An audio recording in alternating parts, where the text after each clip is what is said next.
Hello students, स्वागत है आप सभी का एक और नई वीडियो में। आज की इस वीडियो में हम सॉल्व करने वाले हैं 9th क्लास के इंग्लिश के एग्ज़ाम का क्वेश्चन पेपर, जो कि मिड टर्म एग्जामिनेशन 2021 का पेपर है। ये जो क्वेश्चन पेपर है वो है मॉर्निंग शिफ्ट का। तो चलिए फटाफट से हम सारे क्वेश्चंस को डिस्कस कर लेते हैं और जितने भी आंसर्स हैं उनको फाइंड करते हैं कि किसका क्या आंसर है। तो पहला सेक्शन जो था वो था रीडिंग का सेक्शन। यहाँ पर जो अनसीन पैसेज था उसको रीड करना था और फिर उसके बाद जितने क्वेश्चंस पूछे गए थे उनके आंसर्स देने थे। तो जो फर्स्ट क्वेश्चन था इसमें पूछा गया था, according to the author why were cycles rarely found on city roads. तो ऑथर के अकॉर्डिंग सिटीज़ रोड पर जो साइकिल्स है वो मुश्किल से पाई जाती थी, मतलब बहुत कम लोग साइकिल चलाया करते थे। ऐसा क्यों था? तो इसका रीज़न यही है। आप अगर पैराग्राफ को आपने अच्छे से रीड किया हो तो फर्स्ट लाइन में इसका आंसर लिखा हुआ है, till a few years ago cyclist were a rare sight on city roads as transversing through steep climbs seemed an unimaginable task. ठीक है, तो इसका राइट आंसर तो आपको यहीं पे मतलब मिल गया होगा। इसका करेक्ट आंसर था ऑप्शन सी, ये वाला। ठीक है, यहाँ चलेगा यहाँ तक। सो फर्स्ट का जो राइट आंसर था वो था ऑप्शन सी। सेकंड क्वेश्चन को देख लेते हैं। यहाँ पे पूछा गया था, increase in number of fitness freaks has made cycling more popular. तो वो जितने भी फिटनेस फ्रीक्स थे, यानी जो फिटनेस को काफ़ी ज़्यादा गंभीर रूप से लेते हैं, वो लोग उन लोगों ने क्या साइकिलिंग को और ज़्यादा पॉपुलर बना दिया है। ठीक है, तो इसका राइट आंसर था बी, करेक्ट ऑप्शन था इसका। क्वेश्चन नंबर 3 को देख लेते हैं। यहाँ लिखा था, why did Rajat Rajpal a cafe owner choose cycling. अब इसको आप ध्यान से देखिए। ठीक है, इसकी है ना असल में इस पेपर की ऑफिशियल आंसर की आ चुकी है, जिसमें इसका आंसर बी बताया गया है। पर अगर हमने ध्यान से इसको मतलब पैसेज को रीड करेंगे तो यहाँ पर एक लाइन अच्छे से लिखी गई है कि जो Rajat Rajpal owner of a cafe on Mall Road said, I have consciously decided to get used to it. ठीक है, तो यहाँ पे कॉन्शियसली लिखा हुआ था, तो राइट आंसर इसका कॉन्शियसली वाला ही होगा। ठीक है, जो कि है ऑप्शन ए, ये वाला। ठीक है, बाकी टीचर्स से आप अच्छे से डिस्कस कर लेना इसका आंसर क्या है। हालांकि मैक्सिमम चांस ये है कि ऑप्शन ए बिल्कुल करेक्ट है।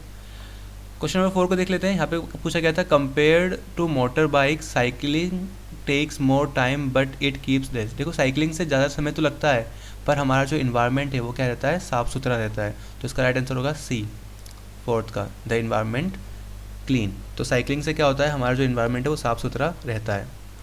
क्वेश्चन नंबर 5 देखो, यहाँ पे पूछा गया था, व्हाट डज केशव थिंक। तो केशव जो था तो केशव क्या सोच रहा था साइकिलिंग के बारे में, उसकी सोच क्या थी? तो उसका यही सोच थी कि cycling is the best way to stay fit. तो फिफ्थ का जो राइट आंसर था वो था ऑप्शन ए।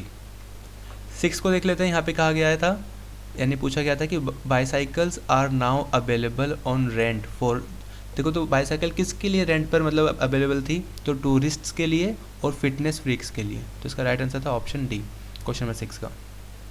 क्वेश्चन नंबर 7 को देख लेते हैं। यहाँ पे पूछा गया था, why did Pitambar owner of a cycle shop start renting cycles. तो उन्होंने, जो पीताम्बर थे, उन्होंने रेंटिंग साइकिल्स को रेंट पे देना क्यों शुरू किया था? तो उन्होंने सिर्फ एक एक्सपेरिमेंट बेसिस पे शुरू किया था शुरू में, पर फाइनली क्या हो गया, बाकी सारे लोग भी मतलब साइकिलिंग को रेंट पे रहने लग गए। इसका मतलब उनका जो बिज़नेस है काफ़ी मतलब अच्छा हो गया और आसपास के लोग काफ़ी ज़्यादा मतलब कुछ ज़्यादा इसकी डिमांड बढ़ गई थी। तो इसका उनका जो एक्सपेरिमेंट था वो सक्सेसफुल रहा एक तरह से। तो 7th का जो करेक्ट आंसर था वो था ऑप्शन ए। क्वेश्चन नंबर 8 को देख लेते हैं। यहाँ पे पूछा गया है, age above 50 years Keshav rides dash from Kempty road to Lal Tibba every morning. अब देखिए, कैम्पटी रोड से लाल टिब्बा तक का जो डिस्टेंस दे रखा है वो 15 किलोमीटर्स दे रखा है। ठीक है, बस पैसेज में। पर अगर आप ध्यान से देखें तो 15 किलोमीटर क्या है, वन वे का मतलब डिस्टेंस दे रखा है। यहाँ पे दे भी रखा है कि जो 15 किलोमीटर है वो वन वे है, तो वो जाएगा तो वापस भी तो आएगा लौट के। तो इसका जो करेक्ट आंसर होगा वो 15 और 15 को दोनों को प्लस करके निकलेगा। तो इसका राइट आंसर आएगा 30। ठीक है, और ऑफिशियल आंसर की के अंदर भी इसका आंसर 30 किलोमीटर्स ही है, मोर देन 30 किलोमीटर्स, यानी कि सी ऑप्शन करेक्ट बताया गया। ठीक है, हालांकि कैम्पटी रोड और लाल टिब्बा का जो डिस्टेंस है वो 15 किलोमीटर्स है। ठीक है, और मैक्सिमम बच्चों ने 15 किलोमीटर करके आए होंगे। अब राइट आंसर क्या है, 15 आ रहा है, 30 आ रहा है, आप खुद देख लेना। वैसे तो इसका देखा जाए तो ऑप्शन सी क्या है, करेक्ट है, मोर देन 30 किलोमीटर्स, क्योंकि वो डेली एवरी मॉर्निंग क्या है, कम से कम 30 किलोमीटर्स की जो डिस्टेंस है वो ट्रैवल करता ही था।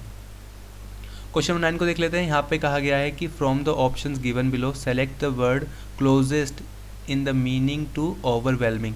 तो ओवरवेलमिंग का मतलब होता है ओवर पावरिंग। ठीक है, तो करेक्ट इसकी जो मीनिंग निकल के आएगी वो ओवर पावरिंग निकल के आएगी। 9th का ऑप्शन सी बिल्कुल करेक्ट है।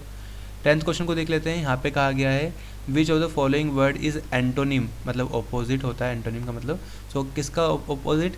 जेलियसली का मतलब होता है काफ़ी उत्साहपूर्वक, मतलब काफ़ी एनर्जेटिक तरीके से।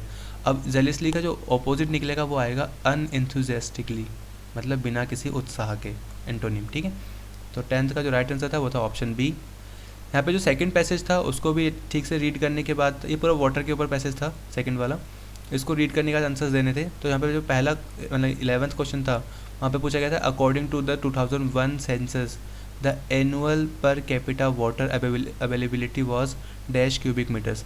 तो 2001 की बात कर रहा है वो। ठीक है, ज़्यादातर बच्चे 2011 में और यहाँ पे 1 में कन्फ्यूज़ हो गए होंगे। 2011 में जो उसकी जो मतलब जो लेवल था वो इतना आ गया था, और 2001 में उसके जो लेवल था वो इतना था। ठीक है, 1816 यानी 1816 क्यूबिक मीटर्स। तो इसका राइट आंसर ये था ऑप्शन सी 11th का। 12th को देख लेते हैं। 12th में यहाँ पे पूछा गया था what is the minimum catchment area of the 14 major river of India. आपको पता है ये 2000 स्क्वायर किलोमीटर है, ऑप्शन सी। पैसेज के अंदर साफ साफ तौर पे लिखा हुआ है। 13 क्वेश्चन था, यहाँ पे पूछा गया था what aggravates the problem of the ground water depletion. अब ये काफ़ी इंटरेस्टिंग क्वेश्चन था। इंटरेस्टिंग मतलब हल्का सा कंफ्यूजिंग भी बोल सकते हैं इसको। यहाँ पे कहा गया था कि जो ग्राउंड वाटर का है, जो ग्राउंड वाटर है मतलब उसकी डिप्लीशन का मेन रीज़न क्या है। अब वेस्टेज ऑफ रेन वाटर, हाँ देखो रेन वाटर का वेस्टेज होता है, ये तो है ही एक तरह का। ठीक है, इंक्रीज़ इन पॉपुलेशन भी लगता है एक बार में कि हाँ भाई पॉपुलेशन बढ़ने के साथ साथ क्या हो रहा है, ग्राउंड वाटर का लेवल भी कम होता जा रहा है। इसका बोथ ए एंड बी भी ठीक था, बस का जो राइट आंसर था वही डी ऑप्शन था, इन अप्रोप्रिएट वाटर मैनेजमेंट। क्योंकि अगर आप वाटर को अच्छे से मैनेज कर पाओगे तो अब चाहे कितनी भी पॉपुलेशन क्यों ना हो जाए, पानी कभी ख़त्म नहीं होने वाला। ठीक है, पर अगर ठीक से यूज़ किया जाए तो यहाँ पर क्या लिखा है कि आजकल क्या होता है, पूरे अप्रोप्रिएट तरीके से पानी का मतलब यूज़ नहीं होता, इसलिए क्या होता है ज़्यादा से ज़्यादा जो पानी है वो बर्बाद हो रहा है। तो इसका राइट आंसर निकल के आएगा, वो आएगा option D, inappropriate water management. 14th question को देख लो, यहाँ पे पूछा गया था as a sector agriculture contributes to the country's economy by dash. अब इसका राइट आंसर तो था ऑप्शन बी 14 का, देखो आपको दिख ही रहा होगा, contributing 40% to the GDP of the country. ठीक है, ये पैसेज में लिखा हुआ है। क्वेश्चन 15 यहाँ पे कहा पूछा गया था विच of the following statement is true. इसमें से कौन सी स्टेटमेंट ट्रू है। तो फर्स्ट यहाँ पे लिखा था 140 litres of water is supplied per person per day in the country. ठीक है, तो ये पैसेज के अंदर साफ साफ तौर पे लिखा हुआ था, तो इसका राइट आंसर यही होगा ए वाला। बाकी बी सी डी ये क्या होंगे, फॉल्स होंगे। उसके बाद आगे बढ़ते क्वेश्चन 16 पे। यहाँ पे पूछा गया था from where does India receive maximum water. तो मैक्सिमम वाटर कहाँ से मिलता है, मेजर एंड मीडियम रिवर्स से। ठीक है, मोर देन 90% जो वाटर मिलता है हमें वो रिवर से मिलता है, तो करेक्ट आंसर इसका यही होगा। 17 को देख लेते हैं। यहाँ पे पूछा गया है a person in the urban area should be supplied 60 more litres of water then what he और she uses now, select the correct option. तो ये क्या है, पूरा फॉल्स स्टेटमेंट है, पार्शली ट्रू है, पार्शली फॉल्स है, या ट्रू स्टेटमेंट है। तो यहाँ पर एक लाइन लिखी हुई थी, इसको आपको ठीक से रीड करना था। ठीक है, यहाँ लिखा था अकॉर्डिंग टू, यहाँ पे था ना WHO recommend the availability of 200 litres of water per person per day in urban areas. On the contrary only 140 litres of water is supplied per person per day in the country. ठीक है, तो पूरी अगर हम country की बात करें, यहाँ पे देखो एक तरफ तो दे रखा है मतलब 200 litres of water per person per day in urban areas, और एक तरफ दे रखी है कंट्री की बात, अर्बन मतलब शहरी इलाके में, और एक जगह दे रखी है कंट्री की बात। तो दोनों में डिफरेंस है, इसको आपको समझना पड़ेगा। तो इसका जो आंसर निकल के आएगा वो आएगा डी ऑप्शन, जिसमें ट्रू लिखा हुआ है। ठीक है, यानी कि जो स्टेटमेंट है ये वो क्या है, कम्प्लीटली ट्रू है। तो इसका राइट आंसर होगा क्वेश्चन नंबर 17 का डी, ट्रू, क्योंकि 60 लीटर और पानी चाहिए होता है अर्बन एरिया में। तो आगे देखते हैं क्वेश्चन नंबर 18 को। यहाँ पे पूछा गया था विच of the following about availability and use of water in India is correct. तो कौन सी स्टेटमेंट बिल्कुल करेक्ट थी, तो इसको आपको रीड करना था। इसका में जो बी ऑप्शन है यहाँ लिखा है less water will be available to the people of India by 2050। ठीक है, तो यानी कि 2050 तक क्या था, जो पानी की अवेलेबिलिटी है वो बहुत कम हो जाएगी। बाकी सारे के सारे जो स्टेटमेंट है यानी कि पहला तीसरा और चौथा वो गलत है, हमें सिर्फ ट्रू स्टेटमेंट पे टिक करना था। तो बी ऑप्शन क्या था, बिल्कुल करेक्ट था। उसके बाद ग्रामर का सेक्शन था, ग्रामर और राइटिंग वाला सेक्शन, उसको भी देख लेते हैं फटाफट से। क्वेश्चन नंबर 19 था, यहाँ पे पूछा गया था all students dash obey the school regulation. तो ये तो एक तरह का कंपल्शन है, मजबूरी है कि आपको जो स्कूल का जो रेगुलेशन वो मानने ही पड़ेंगे, तो यहाँ पे मस्ट आएगा। ठीक है, राइट क्या है, जो काम आपको करना ही होता है उसमें मस्ट आता है 100%, जिसमें आपको, ठीक है। क्वेश्चन नंबर 20 में यहाँ पूछा गया था we need to do dash of work before the event start, तो अ लॉट ऑफ वर्क, यहाँ पे ऑफ लगा है तो a lot of he suitable है, बाकी सब सूटेबल नहीं है। ठीक है, सम ऑफ वर्क नहीं आ सकता, मोर ऑफ वर्क नहीं आ सकता, अ लॉट ऑफ वर्क आएगा इसमें क्वेश्चन नंबर 20 का। 21 में पूछा गया था I am taking driving lessons now, hopefully I dash my driving test by November. अब देखो यहाँ पे वुड पास ज़्यादा बच्चों ने मतलब टिक किया होगा, I would past my driving test by November, पर देखो वुड के साथ मतलब सेकंड फॉर्म नहीं आती वर्ब की। ठीक है, सेकंड थर्ड नहीं आती, फर्स्ट फॉर्म ही आती है, तो यहाँ पर इसलिए ये रॉन्ग हो जाएगा। बाकी इसका राइट आंसर था option C, will have taken. ठीक है, फिर क्वेश्चन नंबर 22 यहाँ पे कहा गया था Priya asked Aamir how much is the rent for your shop. ठीक है, इसको रिपोर्टेड स्पीच में कैसे लिखेंगे, तो इसका राइट आंसर ऑप्शन ए ही था, Priya asked Aamir how much the rent for his shop was. ठीक है, तो क्वेश्चन नंबर 22 का राइट आंसर था ऑप्शन ए। क्वेश्चन 23 को देख लेते हैं, यहाँ पे पूछा गया था Rohan dash to attend the programme, so did not want to attend the programme. ठीक है, तो जो करेक्ट आंसर था वो था ऑप्शन बी। और 24 में यहाँ पे पूछा गया था Manisha dash keen to participate in the upcoming play, तो मनीषा क्योंकि सिंगुलर नाउन है तो यहाँ पे इज़ आएगा, Manisha is keen to participate in the upcoming play, तो 24 का राइट आंसर जो होगा वो होगा ऑप्शन डी। उसके बाद राइटिंग वाला सेक्शन था, तो इसमें यहाँ पे एक तरह का यहाँ पे भी एक पैराग्राफ ही समझ लो या शॉर्ट स्टोरी देख लो दे रखी थी, और यहाँ पे पहले मतलब शॉर्ट स्टोरी थी, इसके अंदर पूरा समझा रखा था कि किस तरह से एक मतलब एक गर्ल थी आशा नाम की, उसके मतलब वो अपने मदर एंड फादर के साथ रहती थी विलेज में, उसके पापा उसको छोटा सा टास्क देते हैं करने के लिए, वो 3 चीज़ों को उबालने के लिए कहते हैं, एक आलू था उसमें, एक अंडा था और एक में टी लीव्स थी। ठीक है, और तीनों के जो मतलब जो उबालने के बाद उससे मतलब पूछते हैं कि इन तीनों में क्या क्या चेंजेस आए, तो देख लेते फटाफट से। यहाँ पे क्वेश्चन नंबर 25 में पूछा गया था select the appropriate title for this story. अब टाइटल की अगर हम बात करें तो यहाँ पे देखो जो लिटिल गर्ल तो हो नहीं सकता टाइटल। ठीक है, क्योंकि ये जो स्टोरी है वो लिटिल गर्ल के ऊपर नहीं है, ये स्टोरी है कि किस तरह से हम लाइफ की डिफ़िकल्टी को, जितनी भी डिफ़िकल्ट प्रॉब्लम्स आती है लाइफ के अंदर, उनको किस तरह से हम सॉल्व कर सकते हैं, उनसे हम किस तरह से उनके साथ बिहेव कर सकते हैं। ट्रू स्पिरिट पे भी ये मतलब शॉर्ट स्टोरी नहीं दे रखी थी, उससे कोई लेना देना नहीं है, तो राइट जो आंसर था इसका वो ऑप्शन सी था, व्हेन एडवर्सिटी नॉक्स। एडवर्सिटी का मतलब क्या होता है, विपदा, परेशानी, मुसीबत। ठीक है, तो जब मुसीबत आती है तो क्या, अब देखो यहाँ पे हाउ थिंग्स गेट बेटर भी हो सकता है, पर ज़्यादा सूटेबल ये वाला है, क्योंकि यहाँ पे देखो एडवर्सिटी का पैसेज के अंदर भी मतलब जिक्र किया गया था, तो ये ऑप्शन बिल्कुल करेक्ट हो सकता है।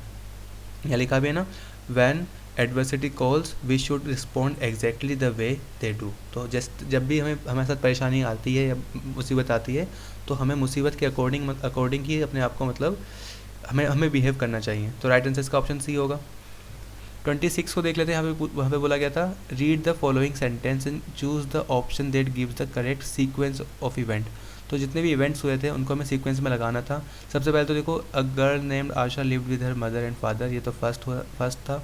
ठीक है, यानी कि ये पहले आएगा, तो पहले सेकंड आएगा, यानी कि सेकंड किस में फर्स्ट आ रहा है, सेकंड इसमें भी आ रहा है और इन तीनों में सेकंड आ रहा है, तो ये तीनों हो सकते हैं, सी तो होगा नहीं, सी को हटा दो। ठीक है, तो सी ऑप्शन तो हो नहीं सकता।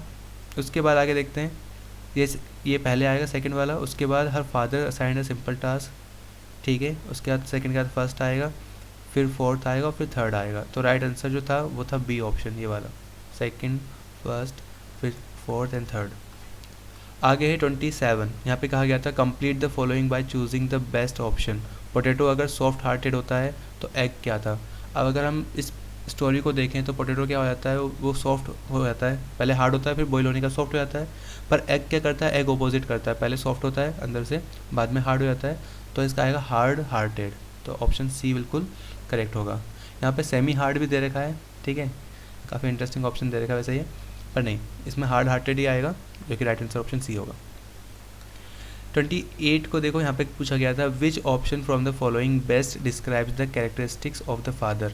अब फादर किस तरह का जो कैरेक्टर था स्टोरी के अंदर, वो कैरेक्टर किस टाइप का था, तो वो सेंसिबल था कैरेक्टर उनका, ठीक है, मतलब वो चीज़ों की जानकारी रखते थे और वही चीज़ अपने बच्चे को सिखा रहे थे, तो राइट आंसर बी था इसका। 29 की बात करें तो यहाँ पे पूछा गया था who are the main character in the story, तो स्टोरी के अंदर जो मेन कैरेक्टर है वो क्या है, आशा है और उसके फादर है, ठीक है, तो यहाँ पे लिखा है father, egg, potato and tea leaves.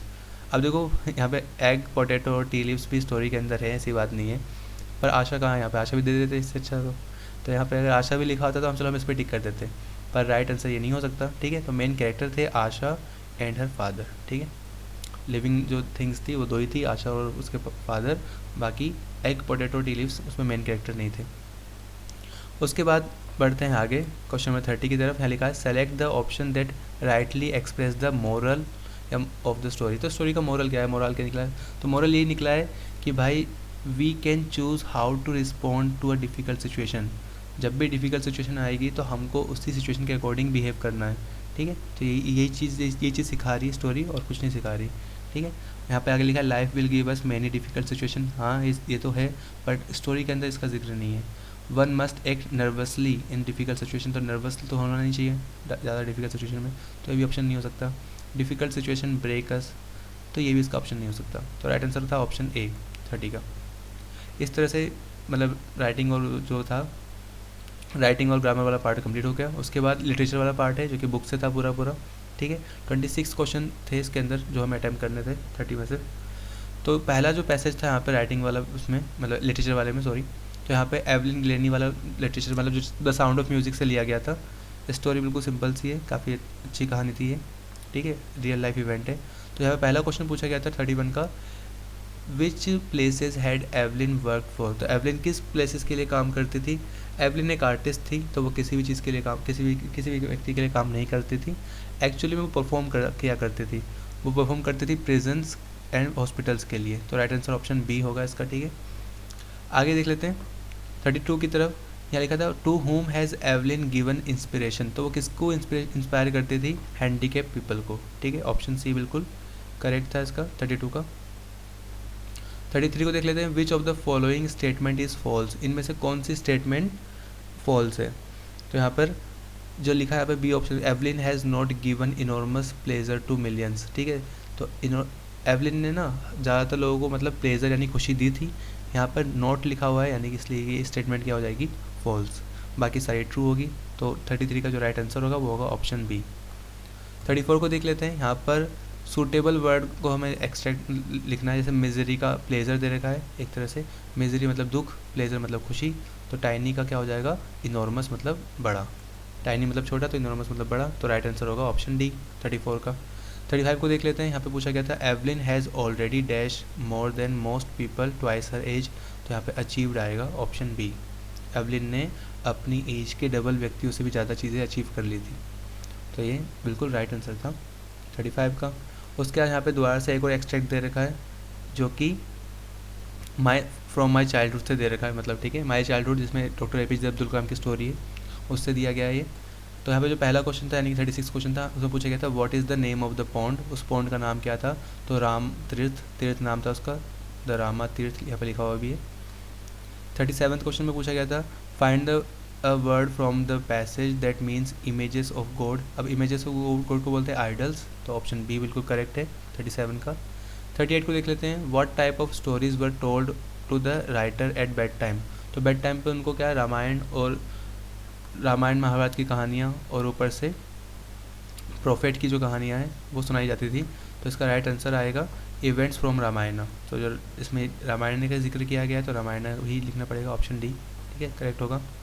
उसके बाद 39 को देख लेते हैं। यहाँ पे पूछा गया था find a word from a passage which means the same as a place where some event takes place. तो ऐसी जगह जहाँ पर कुछ इवेंट होता है उसको बोलते हैं प्लेटफॉर्म। तो राइट आंसर होगा इसका ए, प्लेटफॉर्म। सेरेमनी इसका ऑप्शन नहीं हो सकता, ठीक है, सेरेमनी तो कोई प्लेस का नाम नहीं होता। सेरेमनी तो मतलब एक तरह से हमारी संस्कृति में जो भी मतलब रिचुअल्स होते हैं ना, रिचुअल्स को ही बोलते हैं सेरेमनी, तो वो एक प्लेस नहीं होता। एक्चुअल में प्लेस क्या होता है, एक प्लेटफॉर्म होता है जहाँ पर कोई चीज़ें या कोई इवेंट किया जाता है। तो राइट आंसर होगा ऑप्शन ए, प्लेटफॉर्म। 40 जो क्वेश्चन था हमें पूछा गया था what was the name of the annual event held in Rameswaram. Rameswaram में जो एनुअल इवेंट था उसका नाम क्या था, तो उसका नाम था श्री सीता रामा कल्याणम सेरेमनी, जो कि है ऑप्शन सी।